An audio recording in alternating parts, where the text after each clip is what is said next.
우리 시장이 하루 만에 반등에 성공했습니다. 트럼프에 놀랐던 시장이 파월 연준 의장의 비둘기파적인 발언에 진정되는 모습이었습니다. 그런데 어제장 빛 좋은 개살구라는 말도 나옵니다. 겉보기에는 양시장 모두 상승했지만 실속이 없었기 때문입니다. 1,700여 개 종목이 일제히 하락하면서 하락 종목의 수가 상승 종목 수의 2배를 넘어섰습니다. 그래서 체감상으로는 하락했다고 느낄 투자자들이 적지 않았을 것 같은데요. 과연 진짜 반등이 나올 수 있을지 시장 복귀부터 하시죠. 사실 지수 자체는 괜찮았습니다. 코스피가 0.47% 올라서 2,794선, 2,800선 코앞에서 마감했고 코스닥도 0.75% 반등하면서 836선이었습니다. 수급 상황 보시죠. 외국인 투자자들도 다시 돌아왔습니다. 유가증권시장 쌍끌이 매수세가 유입됐는데요. 외국인이 895억 원 순매수, 기관도 1,783억 원 매수 우위 기록했습니다. 개인만 홀로 2,591억 원 팔자세를 나타냈습니다.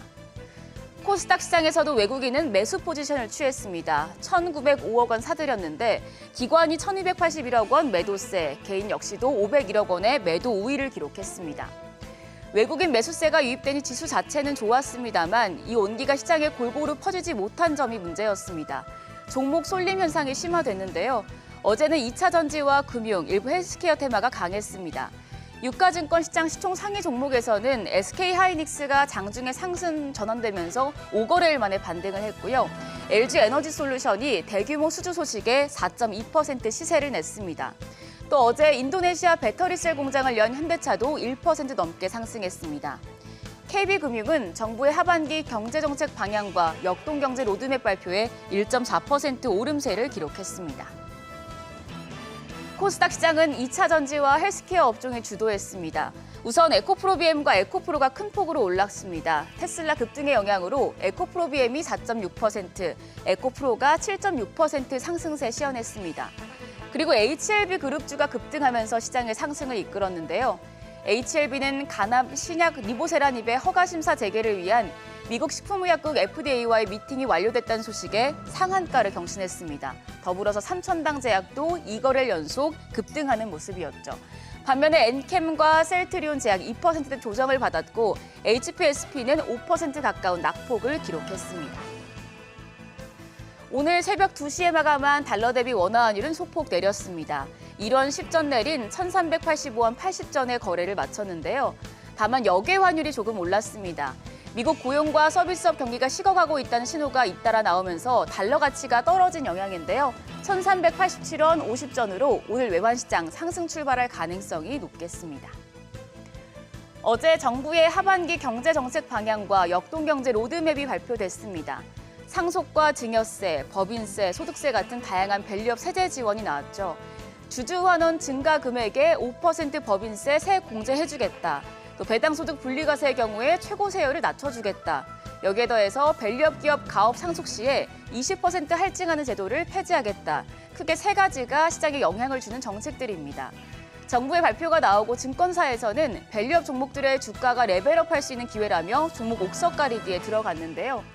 DB금융투자는 밸류업 세제 혜택을 가장 많이 받을 것으로 기대되는 기업은 업종 같은 경우에는 화장품과 의류, 완구 쪽이고 동일 업종 내에서 밸류업의 세제 혜택 기업 비율이 가장 높은 것은 보험업이라고 분석했습니다.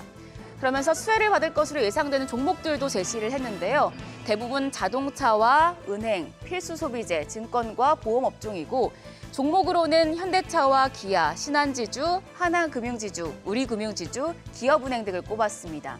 이번 정책 발표로 밸류업 수혜주에 대한 기대가 한층 커질 것으로 보입니다. 다만 다수의 인센티브가 법 개정 사안인 만큼 실제 국회 통과까지 장기적인 호흡으로 접근할 필요가 있겠습니다. 개장 전 오늘장에 영향을 줄 이슈들도 체크하시죠. 오늘은 시장에 다소 관망 심리가 짙을 수 있겠습니다. 지난달 FOMC 의사록이 공개됐는데 연준 위원들은 인플레 둔화에 더 큰 확신이 필요하다고 밝혔죠. 이런 가운데 미증시가 조기 폐장한 데 이어서 오늘 밤에도 독립기념일로 휴장에 들어갑니다. 영국에서는 조기 총선이 치러질 텐데요. 이 결과까지 모두 확인하고 가겠다는 심리가 더 커질 수 있겠습니다. 한편 유럽연합이 중국산 전기차에 대한 최고 48%에 달하는 잠정 관세를 부과할 것을 공식화할 전망인데요. 전기차와 2차 전지 관련주에 영향을 줄 수 있겠습니다. 한편 어제 시간의 거래에서는 컴퓨터 익스프레스 링크 CLX 관련주가 강했습니다. 앞서 삼성전자가 업계 최초로 레드햇이 공식 인증한 CLX 시설을 구축했다고 밝힌 바 있죠. 여기에 더해서 네오셈이 세계 최초로 CLX 2.0 메모리 양산용 검사 장비를 초도 출하했다는 소식도 전해지면서 주목받고 있는데요. 네오셈과 오킨스전자, 엑시콘을 비롯해서 CLX 테마 오늘장에서도 좋은 흐름 이어갈지 관심이 모아집니다. 미증시 조기 폐장으로 다소 한산했지만 엔비디아와 테슬라가 강했습니다. 이 미증시의 영향으로 우리 시장에서도 작년에 주도주였던 반도체와 2차 전지가 함께 올라줄지 기대를 모아집니다. 우리 시장 실속 있는 상승세 보여줄지 지켜보시죠. 지금까지 어제장 오늘장이었습니다.